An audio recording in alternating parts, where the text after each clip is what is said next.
In 1974, a secret deal was made in the deserts of Saudi Arabia. This agreement would shape global finance for the next 50 years. It would give one currency, the United States dollar, a power that no other money in history had ever held. This deal was not announced on television. It was not celebrated in newspapers. It happened quietly, behind closed doors, between American diplomats and Saudi royalty. Yet this single arrangement created a system so powerful that it allowed the United States to become the undisputed financial superpower of the world. Today, that system is breaking apart. And most people have no idea what is coming next. When we talk about the petrodollar, we are describing a simple but revolutionary concept. Oil, the most important commodity on earth, would only be sold in United States dollars. Every country that wanted to buy oil had to first acquire dollars. This meant that nations around the world needed to hold large reserves of American currency. It meant that global demand for dollars would never disappear as long as the world needed energy. This system turned the dollar into something more than just American money. It became the backbone of international trade.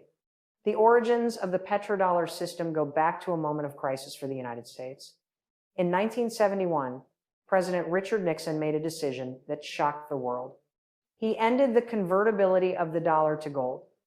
For decades, foreign governments could exchange their dollars for gold at a fixed rate of $35 per ounce. This created trust in the dollar because it was backed by something physical and valuable. But by 1971, the United States had printed far more dollars than it had gold to back them. Foreign nations, especially France, began demanding gold for their dollar holdings. The American gold reserves were draining fast. Nixon faced a choice.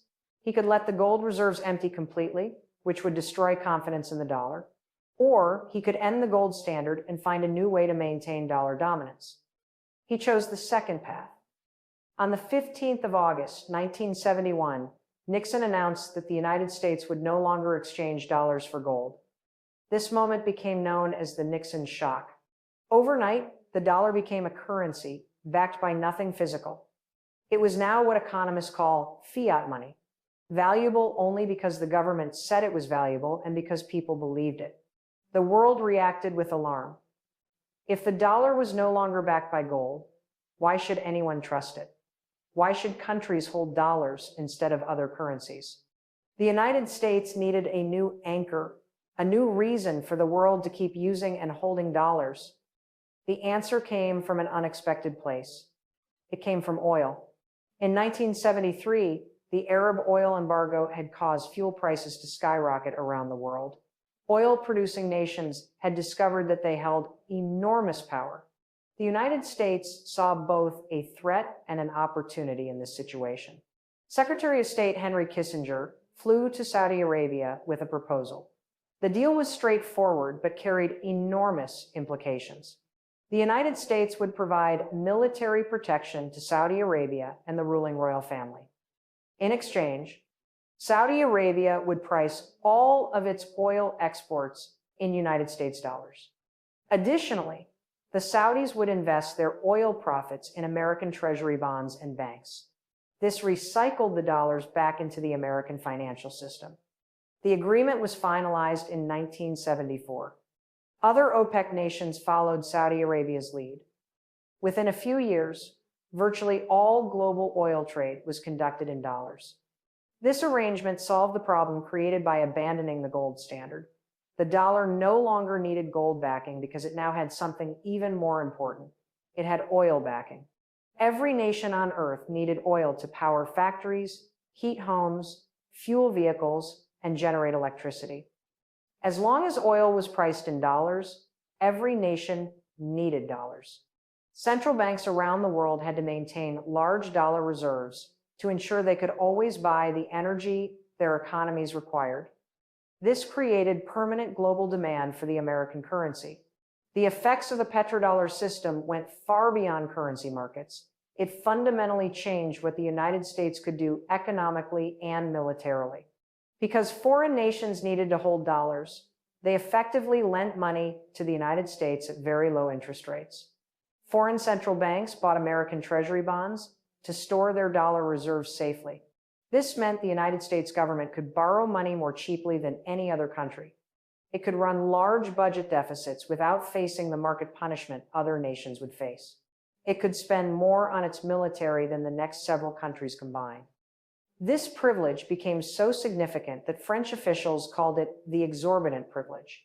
The phrase captured how the dollar's special status gave America advantages that seemed almost unfair compared to what other nations experienced.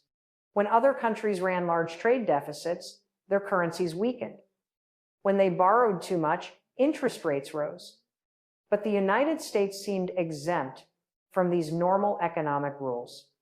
Dollars flowed in from around the world to buy American assets, keeping the currency strong despite massive borrowing. This system funded everything from highway construction to military bases on every continent. The petrodollar also gave Washington a powerful weapon. Because global trade depended on dollars, the United States could punish enemies by restricting their access to the dollar system. Countries that angered Washington could be cut off from international banking. Their assets could be frozen. Their trade could be strangled. This financial power became just as important as military power. In some ways, it was more effective because it could cause damage without firing a single shot. For 50 years, this system seemed unshakable. Oil remained essential to every economy. The dollar remained essential to buying oil. American power remained tied to both. But beneath the surface, cracks were forming. Nations that resented American dominance began looking for alternatives. Countries that feared American sanctions started building escape routes. And the largest oil importers in the world began negotiating deals that did not require a single dollar. The petrodollar system that seemed permanent is now facing its greatest challenge since its creation. What happens next could reshape the global economy in ways most people cannot yet imagine. Welcome to our channel, where we break down complex global events in a simple and powerful way. If you want to understand the hidden forces shaping finance and geopolitics, make sure to subscribe and join our growing community. The story of the petrodollar is still being written, and the next chapters could change everything. The petrodollar system did not operate in isolation. It was supported by a vast network of institutions, agreements, and mechanisms that reinforced American financial dominance. Understanding how this architecture worked reveals why the system lasted so long and why its potential collapse carries such enormous consequences. Every piece of this structure served to keep dollars flowing around the world and back into American hands. At the center of this system stood the global oil market. By the mid-1970s, oil had become the most traded commodity on Earth.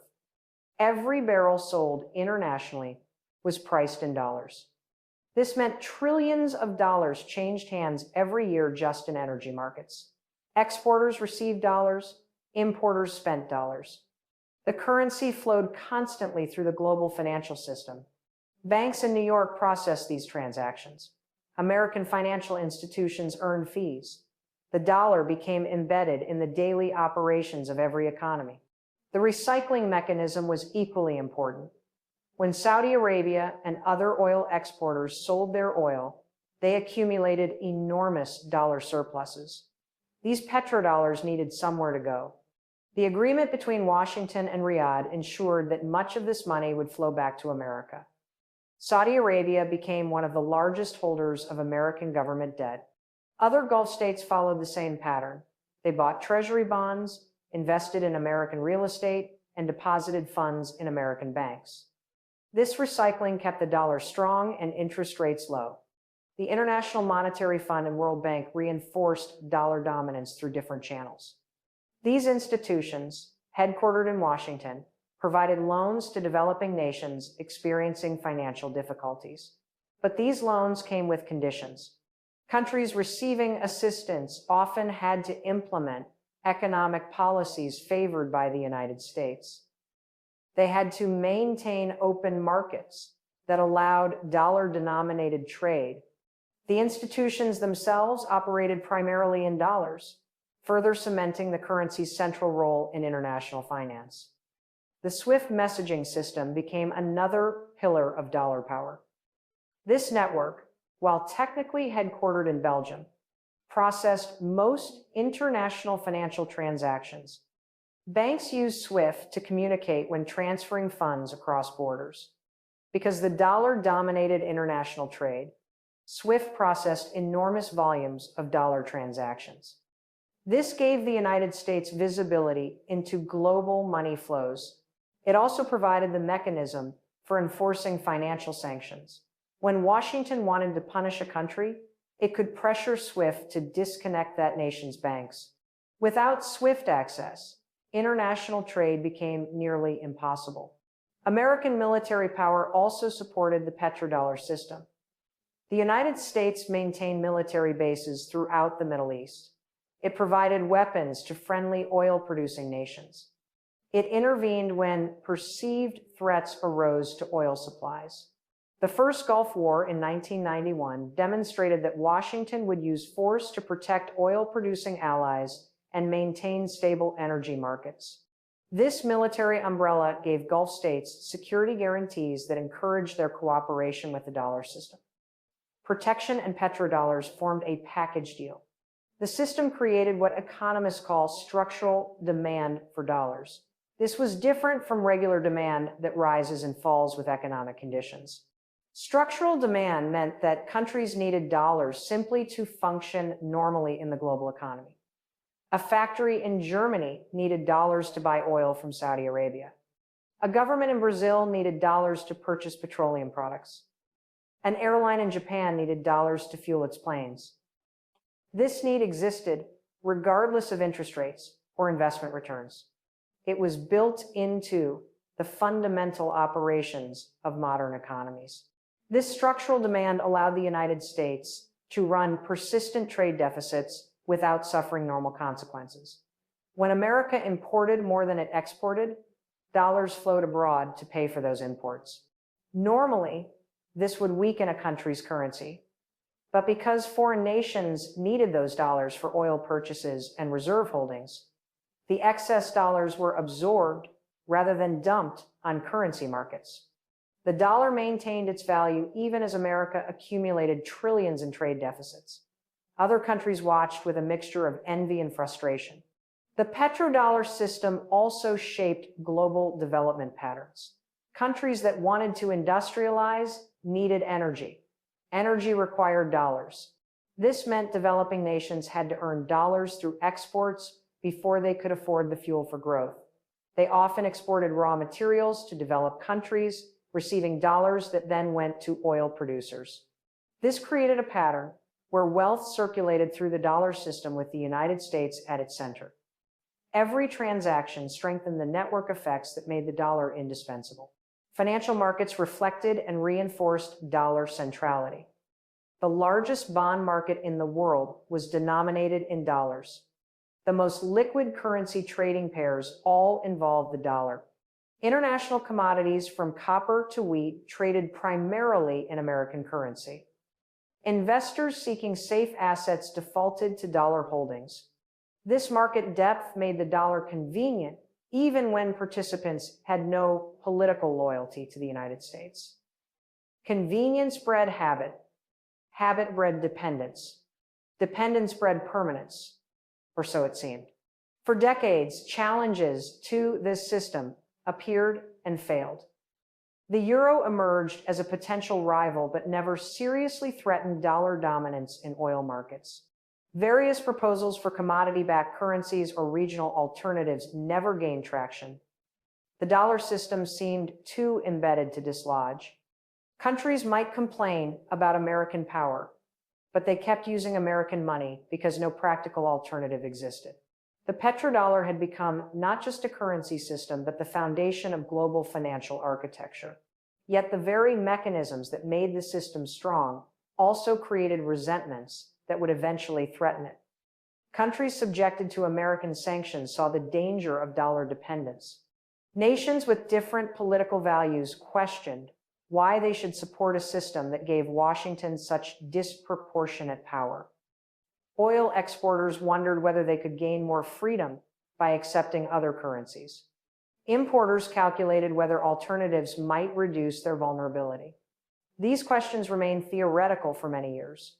Then circumstances changed, and they suddenly became urgent.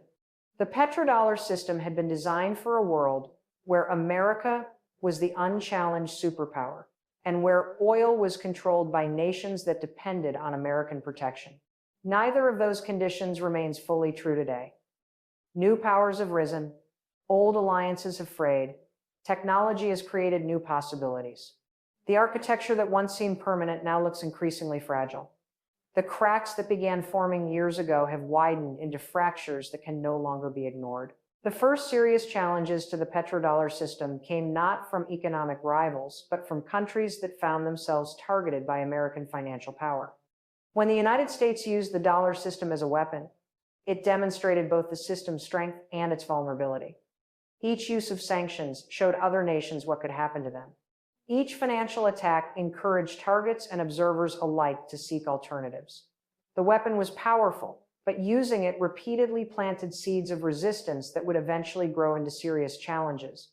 Iran became an early example of both dollar weaponization and the search for alternatives. After the 1979 revolution, the United States imposed sanctions that grew more severe over decades.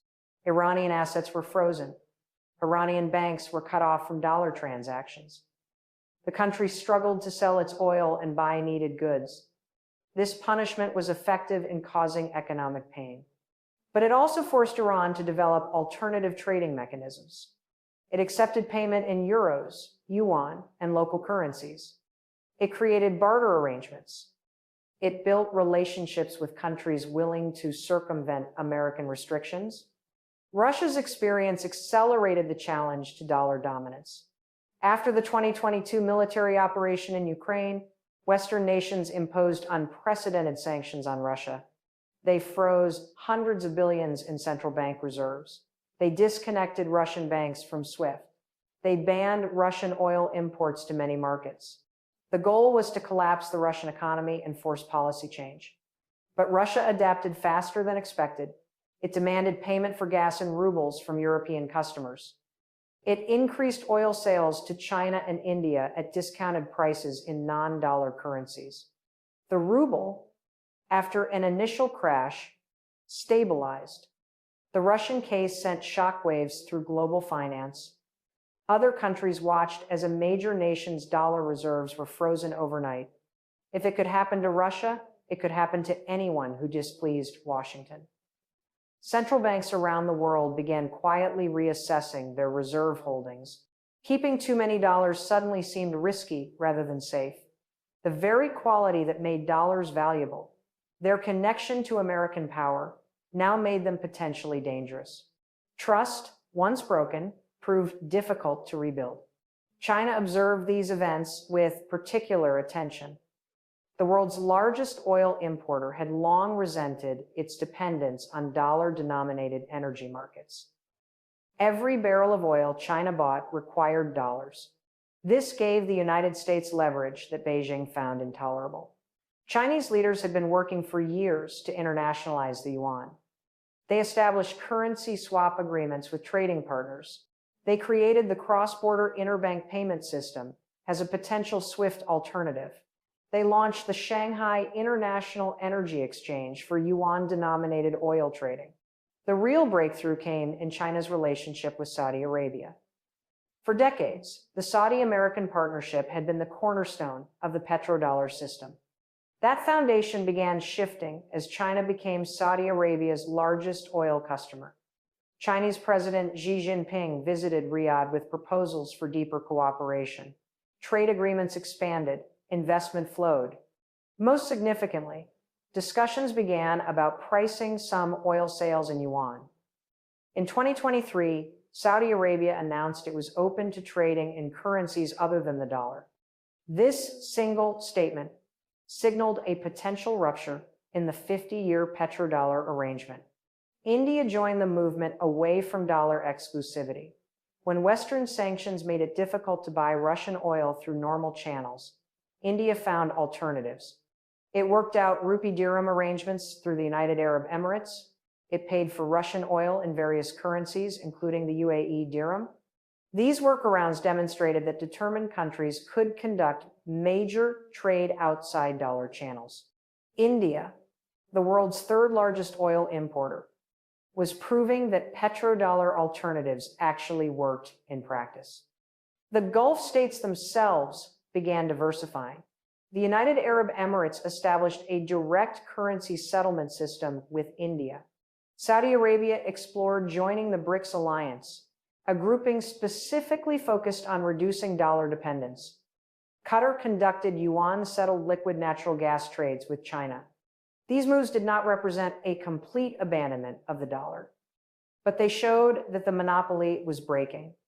Oil exporting nations were giving themselves options that had not existed before. The exclusive relationship between oil and dollars was becoming a choice rather than a requirement. Even traditional American allies showed signs of hedging. France completed a Yuan-settled natural gas purchase. European nations worked on mechanisms to trade with Iran outside dollar channels. Japan, despite its close alliance with Washington, increased its gold reserves. These moves were subtle compared to those of Russia or China, but they indicated that even partners were preparing for a world where dollar dominance could not be taken for granted. The assumption that the system would last forever was quietly being abandoned. The cumulative effect of these developments cannot be overstated. Each individual deal might seem small against the massive volume of global dollar trade, but together they represent a fundamental shift in how nations think about currency and independence. The petrodollar system required universal participation to function at maximum effectiveness. As more countries create alternatives, the network effects that made the dollar indispensable begin to weaken. The question is no longer whether the petrodollar system will change, but how fast and how dramatically. The decline of petrodollar exclusivity is not just an economic story. It is a story about power, about who writes the rules of global finance, and about whether the American-led order that emerged after World War II will continue or be replaced by something different. Every shift in how oil is priced and traded ripples outward into diplomacy, military strategy, and the fundamental relationships between nations. The geopolitical implications of petrodollar decline could be more significant than any other change in international affairs since the end of the Cold War. American power rests on multiple foundations. Military strength is the most visible. Economic productivity matters enormously. Technological leadership provides advantages. But the dollar's role as world reserve currency ties all of these together and amplifies their effect. It allows the United States to fund its military through borrowing at low interest rates. It enables sanctions that can devastate foreign economies. It gives Washington influence over international institutions. Weaken the dollar's position, and you weaken the entire structure of American global primacy. The ability to borrow cheaply has been central to American strategy for decades. Foreign nations holding dollar reserves have effectively lent that money to the United States. They buy treasury bonds, which means they give the American government money today in exchange for repayment with interest later. Because demand for dollars has been so strong, the United States has paid lower interest rates than its debt levels would normally warrant. This has allowed spending on military forces, infrastructure, and social programs that would otherwise be impossible without higher taxes or deeper cuts. If dollar demand declines, borrowing costs rise. This is not speculation. It is basic economics. When fewer buyers want your bonds, you must offer higher interest rates to attract them. Higher interest rates mean more government spending goes to debt payments rather than programs. They mean more expensive mortgages and car loans for American citizens. They mean businesses pay more to borrow and invest. The entire American economy becomes more constrained. Options that seemed affordable become expensive. Choices that seemed easy become difficult. Sanctions lose effectiveness in a world with dollar alternatives. The power of American financial weapons comes from the dollar's centrality. If you can conduct international trade without dollars, you can survive being cut off from the dollar system. Russia demonstrated this after 2022. Its economy suffered but did not collapse. Other nations noticed. Countries that might be future sanctions targets are building alternatives now before they need them. Each successful workaround makes future sanctions less threatening. The weapon becomes less powerful through each use, and energy-producing nations gain leverage they have never possessed. For 50 years, they have had to accept dollars whether they wanted them or not. This gave the United States influence over their economic policies and foreign relations. If oil can be sold for yuan, euros, rupees, or gold, producers can choose partners based on their own interests rather than dollar constraints. Saudi Arabia can build closer ties with China without worrying about currency complications. Russia can sell energy to anyone willing to pay in acceptable currencies. The balance of power shifts toward those who have what the world needs. Energy importing nations also experience change calculations. Countries like China and India have resented their dollar dependence. Every oil purchase required them to first earn or borrow dollars. This tied their energy security to American monetary policy and political goodwill. Alternative payment mechanisms give them independence. They can secure energy supplies through bilateral relationships that do not pass through American-controlled financial infrastructure. Their vulnerability decreases. Their options increase. Their willingness to defer to American preferences diminishes. The Middle East is undergoing a strategic realignment accelerated by petrodollar decline. For decades, Gulf states maintained close relationships with Washington, partly because the petrodollar system tied their interests together. American military protection and the dollar trade formed a package. As oil trade diversifies, that package becomes less binding. Saudi Arabia can pursue relationships with China without sacrificing its oil sales. The UAE can build ties with Russia without economic penalty. Gulf states are becoming more independent in their foreign policies, balancing between great powers rather than aligning firmly with one regional currency. Arrangements are emerging that bypass the dollar entirely. Asia is developing payment systems that connect China Southeast, Asian nations, and Gulf states. Africa sees growing Yuan usage for trade with China. Latin American countries discuss common currency arrangements for regional trade. These developments are still early stage, but they point toward a future with multiple currency zones rather than one dollar-dominated global system. The unified financial architecture that existed for decades is fragmenting into competing spheres. This fragmentation carries risks as well as opportunities. A single global currency system, whatever its unfairness, provided predictability and efficiency. Multiple competing systems create complexity and friction. Businesses must manage more currency risks. Governments must navigate more complicated relationships. The possibility of misunderstandings and conflicts increases when everyone is not playing by the same rules. The transition period, if mismanaged, could be economically destructive, even if the eventual outcome is more balanced. Great power competition intensifies when the financial stakes are so high. The United States will not accept dollar decline passively. It will use diplomatic pressure, economic incentives, and potentially other tools to defend its currency's position. China will push to expand yuan usage wherever possible. Other nations will seek advantages from the competition. This dynamic could lead to cooperation where major powers manage a gradual transition, or it could lead to confrontation where financial systems become weapons in broader strategic rivalry. The direction is not yet determined. The decline of petrodollar dominance will not affect all nations equally. Some countries stand to gain significantly from a more diversified global currency system. Others face serious risks and challenges. Understanding who wins and loses helps clarify why different nations are taking different positions on this issue. It also reveals the interests driving the changes we are witnessing and the conflicts likely to emerge as the transition continues. China appears positioned as the primary beneficiary of petrodollar decline. The world's second largest economy has chafed under dollar dominance for decades. Its massive holdings of dollar reserves represented vulnerability as much as wealth. American sanctions on Russia showed how those reserves could become worthless overnight if Washington chose. Diversifying away from dollar dependence serves fundamental Chinese strategic interests. it also expands Chinese influence as more countries use yuan for trade.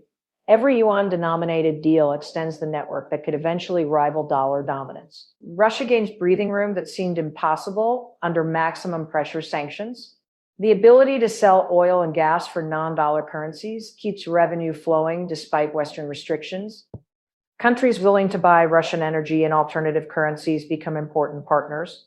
The crisis that was supposed to collapse the Russian economy instead accelerated global currency diversification that serves Russian interests. Moscow now has a concrete interest in promoting further petrodollar decline and works actively with other nations to develop alternatives. Oil exporters across the Middle East gain negotiating leverage they have never possessed. They can play major powers against each other, accepting the best terms from whichever buyer offers them. They can invest their earnings in a diversified portfolio of currencies and assets rather than recycling everything through American financial channels. Their dependence on American military protection diminishes as they develop security relationships with multiple partners.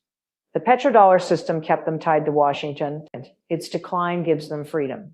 India benefits from reduced vulnerability to dollar fluctuations. The rupee arrangements for purchasing oil mean less exposure to dollar strength or weakness.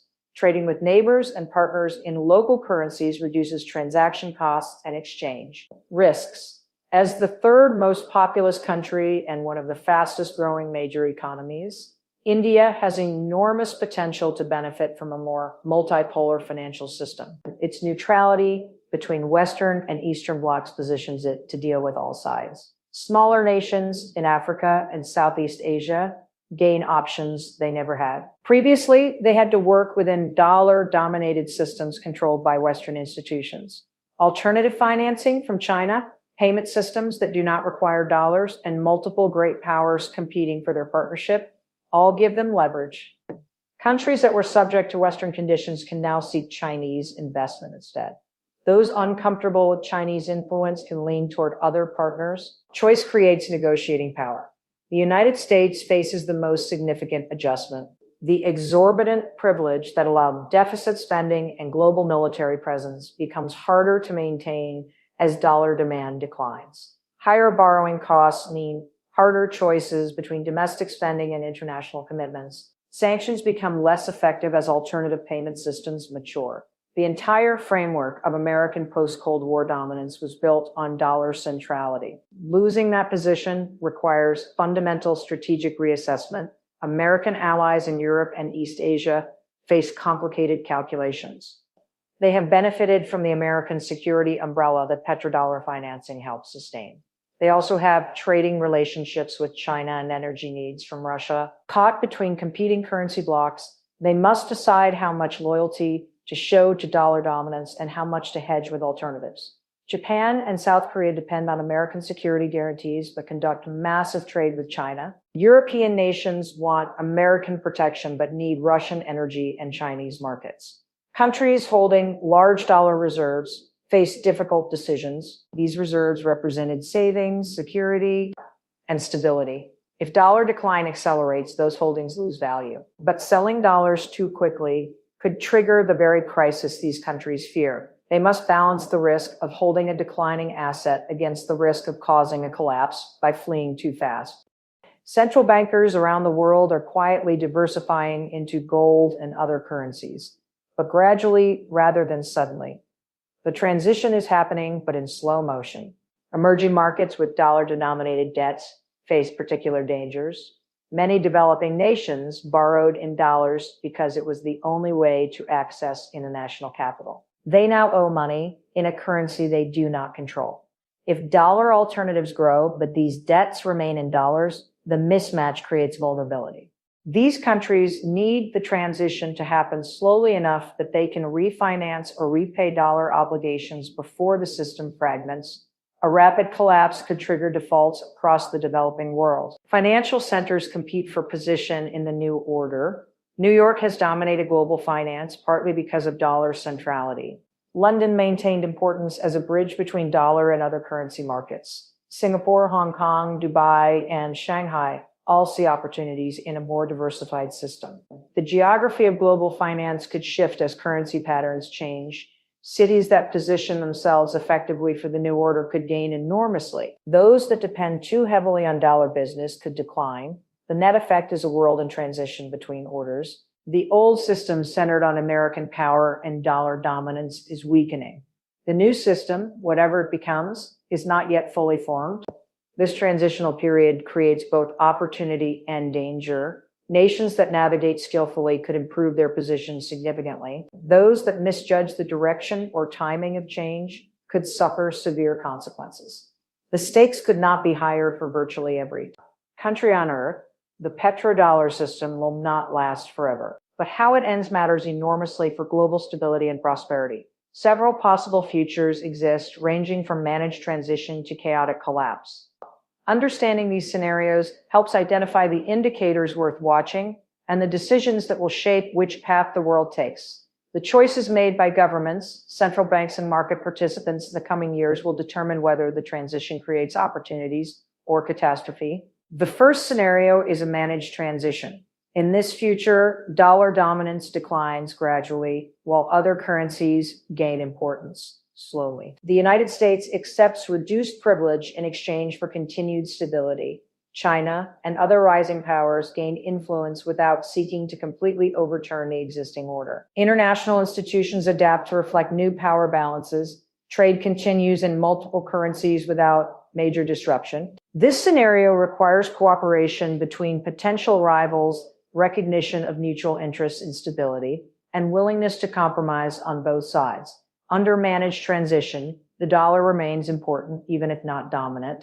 It might become first among equals rather than the single reserve currency. Oil might be priced in a basket of currencies or in whatever currency buyer and seller prefer. The American economy adjusts to higher borrowing costs and reduced consumption, but gradually rather than suddenly. Other currencies gain reserve status based on economic fundamentals rather than political arrangement. Global trade continues growing despite the shift in underlying currency structure.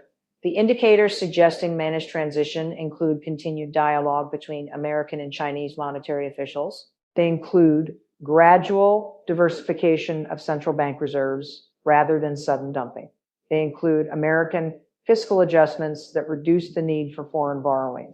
They include China's willingness to accept obligations that come with reserve currency status, including running deficits and allowing free capital movement. If these factors align, the transition could be smooth enough that most people barely notice. The second scenario is chaotic collapse. In this future, confidence in the dollar evaporates quickly. Foreign holders dump dollar assets, causing the currency to plunge. Interest rates spike as the American government struggles to find buyers for its debt. Inflation accelerates as import prices soar. Financial markets experience crashes that dwarf 2008. International trade contracts sharply as payment systems fail to handle currency volatility. Recession or depression follows as the transition overwhelms institutional capacity to manage it. Chaotic collapse could be triggered by several events. A major holder like China could begin rapidly selling dollar reserves. A geopolitical crisis could shatter confidence in American stability. Inflation could force the Federal Reserve into choices that make dollar assets unattractive. The BRICS nations could announce a gold-backed alternative currency that draws rapid adoption. Any event that causes market participants to rush for the exit simultaneously could create a self-fulfilling prophecy of collapse. The indicators suggesting this dangerous path include rapid acceleration of de-dollarization moves. They include major nations coordinating simultaneous shifts away from dollar holdings. They include American political dysfunction that makes fiscal adjustment impossible. They include aggressive use of sanctions that drives more countries toward alternatives faster. They include any crisis of confidence that triggers panic rather than orderly adjustment. Watching for these signs helps anticipate and potentially avoid this outcome. The third scenario is a world of regional currency blocks. In this future, the global economy fragments into spheres of currency influence. A dollar zone centered on the Americas remains significant. A Yuan zone dominates Asia and spreads into parts of Africa. A eurozone controls European and nearby trade. Perhaps a Gulf dinar or gold-backed currency handles Middle Eastern energy trade. These zones interact but maintain separate financial infrastructures. The unified global system breaks into loosely connected pieces. Regional blocks could emerge from either managed transition or partial collapse. They represent a middle ground between continued dollar dominance and complete chaos. Trade within blocks remains efficient. Trade between blocks faces friction and conversion costs. Great powers dominate their respective zones and compete at the boundaries. This resembles historical patterns before dollar dominance, when multiple currencies served different regions and empires. It is sustainable, but less efficient than a single global system. The indicators for this scenario include strengthening of regional payment systems. They include trade agreements denominated in regional currencies. They include political alignments that match currency arrangements. They include reduced cross-block investment and increased within-block economic integration. The emergence of competing standards for digital currencies could accelerate this fragmentation by making alternative systems technologically viable. What should ordinary people watch for? First, monitor major oil deals for payment currency. When Saudi Arabia conducts significant Yuan-denominated sales, or when India purchases oil in rupees, these signal continuing shift. Second, observe central bank reserve disclosures. Gradual diversification away from dollars indicates the managed scenario. Sudden moves suggest potential chaos. Third, watch American fiscal and monetary policy. Measures that reduce borrowing needs and maintain dollar attractiveness support stability. Continued deficits and inflation tolerance accelerate decline. Fourth, pay attention to great power relations. Cooperative. Statements between Washington and Beijing suggest managed transition is possible. Escalating confrontation makes chaotic outcomes more likely. Fifth, track development of alternative financial infrastructure, the maturation of non-SWIFT payment systems, the expansion of currency swap networks, and the growth of yuan-denominated trade all indicate how quickly alternatives are becoming viable. Sixth, observe gold prices and central bank gold purchases. Rising gold interest often signals declining confidence in fiat currencies, including the dollar. The petrodollar system reshaped the world over 50 years. Its decline will reshape the world again. Whether that reshaping brings opportunity or catastrophe depends on decisions being made right now in central banks, government ministries, and corporate boardrooms around the world. The outcome affects everyone, whether they understand the changes or not. Staying informed about these developments is not just interesting, it is essential for navigating the transformed global economy that is emerging. If you found this video valuable, please like and subscribe to our channel. We break down complex global finance and geopolitics in clear, powerful ways. The changes described here are happening now, and understanding them gives you an advantage in a rapidly shifting world. Join our community and stay ahead of the forces reshaping global economics and power.